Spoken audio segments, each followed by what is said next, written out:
यशो पापी क्यों, किसी भी तरह का कोई भी पाप करने वाला हो, यदि उसने आजीवन वृंदावन वास का नियम ले लिया, मैं श्री धाम वृंदावन से अब नहीं जाऊंगा, तो बिना किसी प्रयास के उसे जुगल सरकार के सहचरी भाव पद की प्राप्ति होगी। उसे चाहे निज मंत्र मिला हो या ना मिला हो, बात भी समझ लो। उसी समय इन्होंने प्रश्न किया था, महाराज जी इसमें लिखा है जुगल की सहचरी भाव की प्राप्ति, तो फिर अगर निज मंत्र नहीं मिला, दीक्षा नहीं लिए तो हम कहा तो भी एक होता है परंपरागत जाना, एक होता है गिफ्ट देना। गिफ्ट में प्रियालाल हमारे स्वामिनी के रूप में मिलेंगे और हम उनकी सहचरी की सेवा। एक बार मानसरोवर में पूज्य गुरुदेव भगवान ने कहा कि वृंदावन में यदि कोई पक्षी भी उड़ के आ जाता है तो सहचरी भाव को प्राप्त हो जाता है, तो उस पक्षी को किसने निज मंत्र दिया, उस पक्षी को किसने दीक्षा दी? ये धाम का प्रभाव है। तो अपने लोग बड़े भाग्यशाली है, ऐसा कह सकते हैं कि हम सब बड़े भाग्यशाली हैं। हमें प्रियाजू ने भटकने वाले संसार से हटाकर अपने धाम में रखा। अब जैसे भी बने इसलिए कह रहे कि तुम्हारे बनाए कुछ बनेगी भी नहीं। हम जैसे भी हैं इसलिए जैसे भी कह रहे हैं कि ऐसे होना चाहिए, वो हम हो नहीं सकते, होना भी चाहे तो नहीं हो सकते। जैसे नवीन बाढ़ का पानी पहाड़ से जब नीचे की तरफ उतरता है तो मकान, घर द्वार, गाड़ी घोड़ा सब बहा ले जाता है, ऐसे ही माया त्रिगुण का प्रभाव चल रहा है, इस सबको बहा रहा है, कोई नहीं बच रहा। रमैया की दुल्हन लूटे रमैया की दुल्हन लूटे बाजार, ये हमारे भगवान की दुल्हन है। माया कौन? मायापति भगवान है ना, खुले लूट रहे सबको और हम सब उसी में है। एकमात्र वृंदावन की शरण।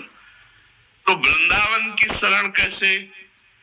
हमें तो आज तक जैसा अनुभव हुआ कि बिना किसी वृंदावन वासी की कृपा के वृंदावन वास हो ही नहीं सकता।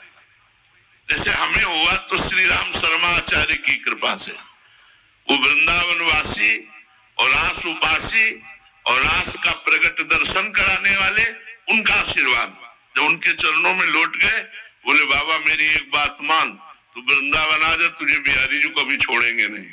बस वो गुरु मंत्र हमारे जीवन में हमको वृंदावन लाया। और आपको कौन लाया? आप देख ही लो।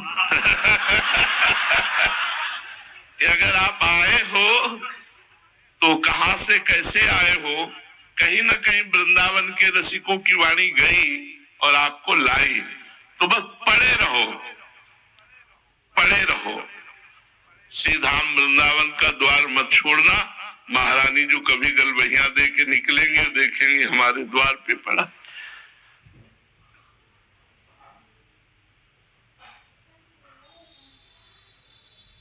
का भरोसा है, साधना का नहीं। हम क्या साधना करें? मन अलग जा रहा है, इंद्रिया अलग जा रही, तन अलग, तो हम क्या साधना करें? हम बस ये कि जैसे द्वार में पड़े हैं तो कभी बड़े हैं, वो कभी निकलेंगे, देखेंगे कि हमारे द्वार पे पड़ा है, कभी कृपा करते हैं।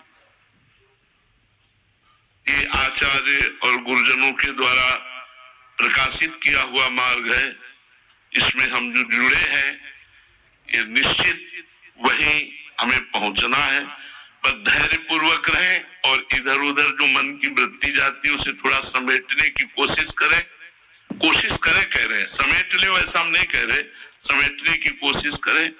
कभी न कभी तो प्रियाजू के कान में हमारी राधा नाम की पुकार पड़ेगी, उसी दिन हमारा काम बन जाएगा। हमारा काम बन गया क्योंकि हमें वृंदावन मिल गया, हमें श्री जी की शरणागति मिल गई, राधा नाम मिल गया, ऐसे गुरु ऐसे करुणा में आचार्य मिल गए। अब हमारे कल्याण में कोई संशय नहीं, हमारा कल्याण तो हो चुका है।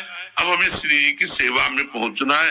तो रात दिन नाम गुण कीर्तन सेवा जितना भी बने करें, बस ये दृढ़ विश्वास रखें कि हरिवंश प्रताप से हमें लाडली जी की सहचरी भाव की प्राप्ति निश्चित होगी। श्री राधा वल्लभ।